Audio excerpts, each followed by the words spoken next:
종명입니다. 25년도 처음 들어서 저희 국 소관 사항에 대해서 이제 기자분들한테 이렇게 설명드릴 수 있는 기회가 돼서 반갑고요. 기자님들도 올해 하시는 일 모두 잘 하시고 잘 되시고 또 건강하시기를 기원드리겠습니다. 공식적인 시작하기 전에 계약 어떤 홍보 영상이라든지 이런 걸 말씀을 드렸는데 오늘 이제 말씀을 드리려는 사항은 저희들이 이제 신교통 수단운 시범 사업으로 해서 실증 특례가 통과됐다는 사항을 이제 여러분들께 설명드리고자 합니다. 사실 이 사항은 어제 국토부에서 실증 특례 심의위원회가 통과되면서 국토부에서 일부 좀 언론 보도가 있었습니다만은 국토부에서 발표한 사항은 저희 내용도 있지만 여러 가지 이제 위원회에서 다뤄졌던 여러 항목들을 이제 통틀어서 이제 제안을 했다, 설명이 됐다고 한다면, 요번에 저희 시에서 지금 말씀드리고자 하는 거는, 저희 대전시에서 중앙부처에다가 제안을 하고, 또 특례가 통과됐던 신교통 수단이라는 이런 부분에 대해서 자세하게 말씀드리고자 오늘 이 시간을 좀 갖게 됐습니다. 설명은 배부해드린 PT 자료를 가지고 중심으로 해서 말씀을 드리겠습니다. 먼저 이제 추진 사항입니다. 23년도 10월에 저희 시장님께서 이제 해외 공무 여행 출장 중에 어떤 스위스 유럽에서 이제 운행되고 있는 신교통 지금 수단을 이제 접하게 되시고서 이제 귀국하셔가지고 저거를 이제 그 당시만 하더라도 여러분들 다 아시다시피 우리 대전시에서 이제 트램 2호선에 대해서 상당히 이제 중앙부처와 어떤 사업비라든지 이런 행정 절차 부분에서 상당한 큰 어려움이 좀 있었던 시기입니다. 그럼에도 이제 어떤 그런 것들을 보시고서 저걸 도입을 하게 되면 앞으로 우리 시에서 계획하고 있는 도시철도 3, 4, 5호선이라든지 이런 것에 상당히 좀 유리하지 않겠느냐 어떤 그런 좀 관점이 있으셨던 것 같고요. 그런 관점 측면에서 이제 저희가 작년 11월에 선진지 좀 사례 조사를 좀 했습니다. 스위스하고 이제 중국을 통해서 실제 운영되고 있는 부분에 되는 어떤 그런 사례와 또 저게 과연 우리 대전시에 도입이 가능한 어떤 대중교통 시스템으로서 가능성을 좀 조사하는 그런 과정이 있었고요. 그렇게 해서 그 조사 결과 저희들은 우리 지역에 충분히 도입 가능한 대중교통으로서의 어떤 역할이 충분히 가능성이 있다라는 부분을 이제 확인할 수 있었고, 그런 걸 통해서 작년 8월 달에 저희가 모빌리티 혁신법이라는 어떤 그런 법을 통해서 규제 샌드박스를 신청을 하게 됐습니다. 규제 샌드박스라는 거는 이제 두 가지 정도로 분류가 되는데, 이제 신속 확인과 그 다음에 실증 특례로 이렇게 구분이 됩니다. 이제 신속 확인이라는 부분은 이게 이제 저희가 처음 도입하는 시스템이다 보니까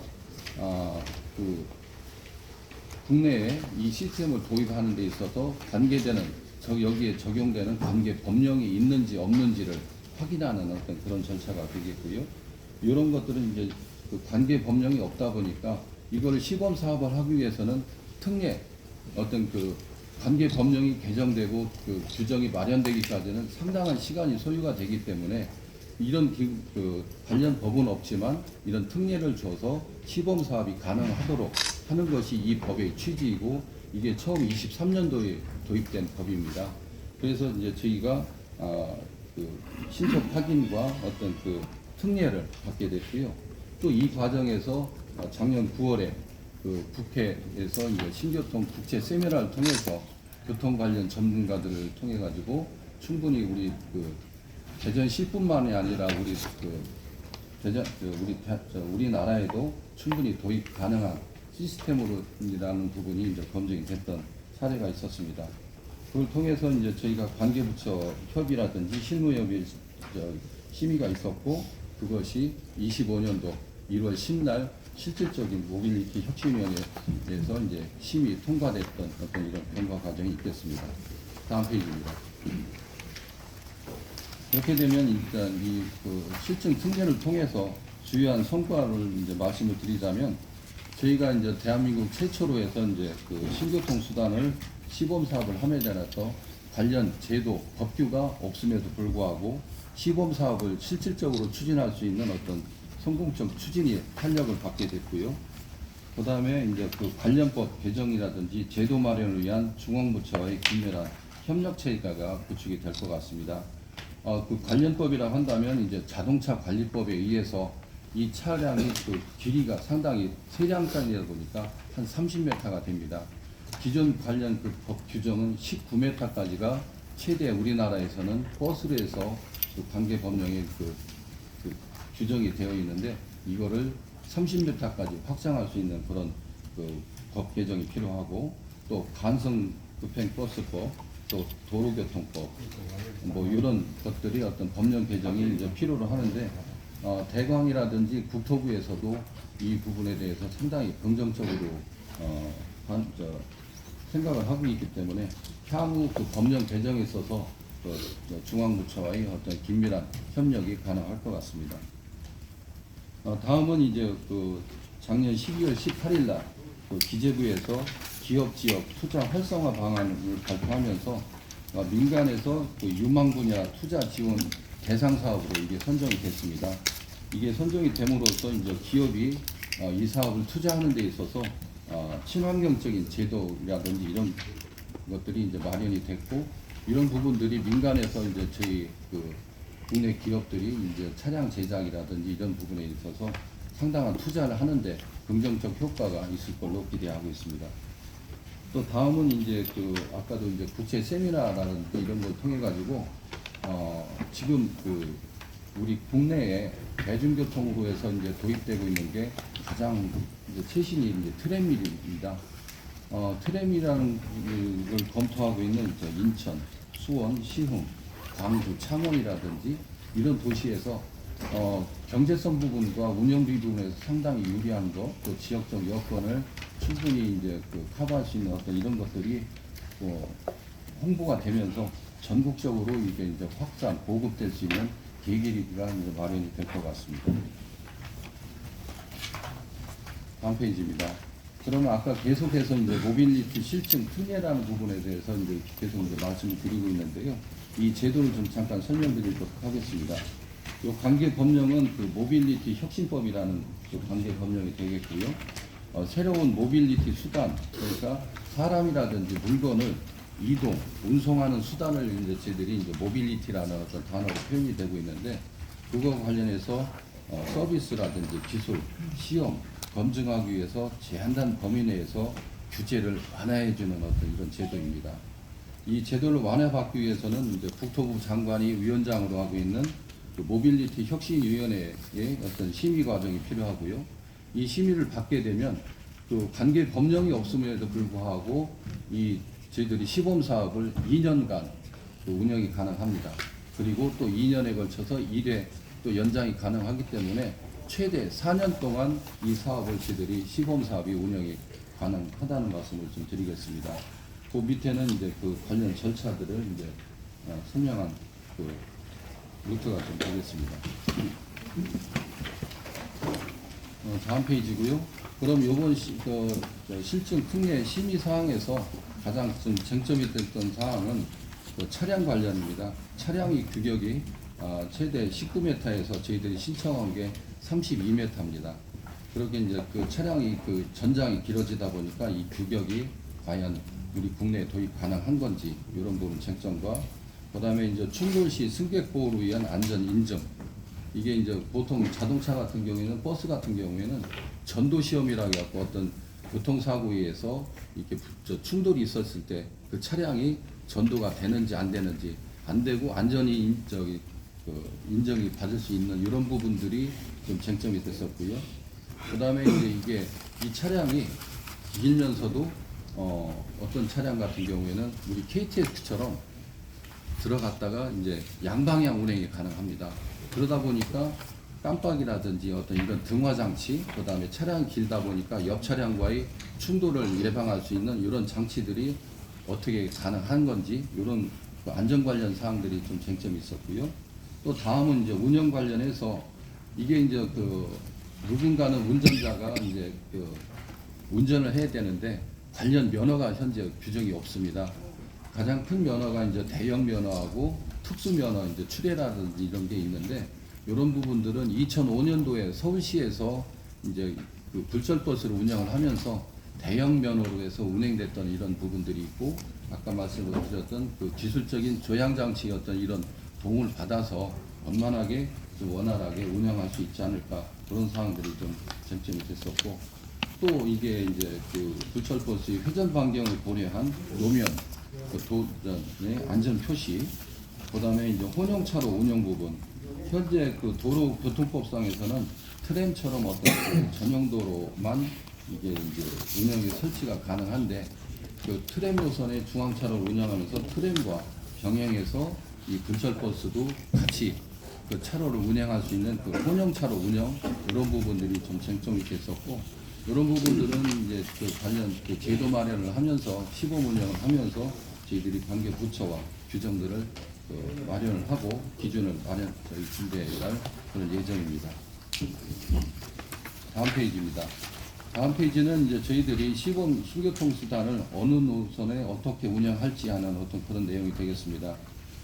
변경 전에는 저희가 이제 과수원 내거리에서 유성 온천역까지 한 6.2km를 운영을 할 계획이었었는데, 요거를 한 7.8km, 그 당초보다 정림 삼거리 쪽으로 조금 더 올라가고, 유성 온천역에서 충남대학 방향으로 해서 온천교까지 저희들이 연장을 해서 한 7.8km 구간을 차량 4량을 도입을 해가지고 배차 15분에서 20분 사이로 운영을 하면서 정원은 180명에서 270명을 이제 정원을 해가지고 총 사업비 150억을 투입해서 이제 저희들이 운행을 할 예정입니다. 이런 노선의 특징은 지금 그 도시철도 이용객이 가장 많은 유성 온천역을 경유할 수가 있겠고요. 또 계룡로와 이제 계백로를 남북으로 연결을 하게 됩니다. 그리고 이제 이런 그 남북으로 이제 그 연결을 하게 되면 아시다시피 이제 트램 2호선이 착공이 돼서 28년 동안 이제 개통 목표에서 이제 공사가 진행이 되는데, 아무래도 이제 계백로 부분이 그 유등천이라든지 유등교, 그다음에 불빛고개, 이렇게 해서 서대전 육교, 조금 이제 그 터널을 통한 어떤 다른 노선 공부보다는 어떤 장기간 어떤 그 교통이라든지 이제 이런 그 체증이 좀 많이 심해되는 어떤 그런 구간입니다. 그러다 보니까 이 가수원 사거리에서 유성 온천역까지 저희들이 이 대량으로 해서 이제 그 도시철도 1호선 온천역까지 이제 저희들이 이동을 하시게 되면 교통 체증 해소에도 상당한 도움이 되지 않을까, 그렇게 예상을 좀 하고 있고요.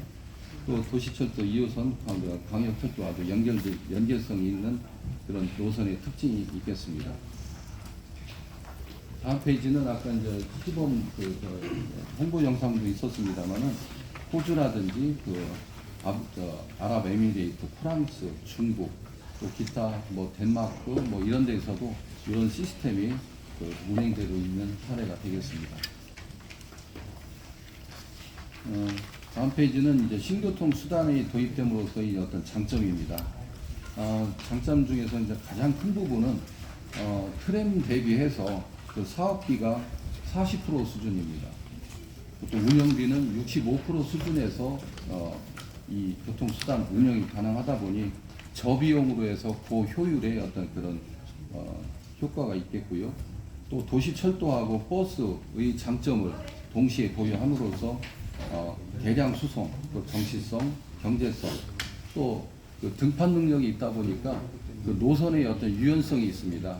트램은 이제 그 등판 능력이 조금 낮다 보니까 그 대전시의 어떤 조금 경사진 고갯길이라든지 통과하는 부분에 있어서 하는데 터널이라든지 이런 공법들, 또 추가 공사비 이런 것들이 상당한 그 경제성 확보의 관건이었습니다만은 이 등판 능력이 향상이 되다 보니까 유연하게 저희들이 노선 계획이 가능할 것 같고, 이런 부분들은 향후 저희들이 3, 4, 5호선을 도입하는데 긍정적으로 좀 검토가 가능하지 않을까, 그렇게 예상이 되고 있습니다. 그 다음에 이제 그 운영상의 유연성과 효율성 제고, 또 이 부분은 트램은 잘 아시다시피 궤도라는 어떤 한정된 위치에서 운행이 가능합니다만은 이 신교통수단은 또 고무바퀴 차륜이다 보니까 이런 그 일반 도로와 같이 혼용해서 운행이 가능합니다. 또 어떤 그 트램 같은 경우에는 어떤 안전사고가 발생을 했을 때 견인이라든지 이런 것들이 상당히 제한적입니다.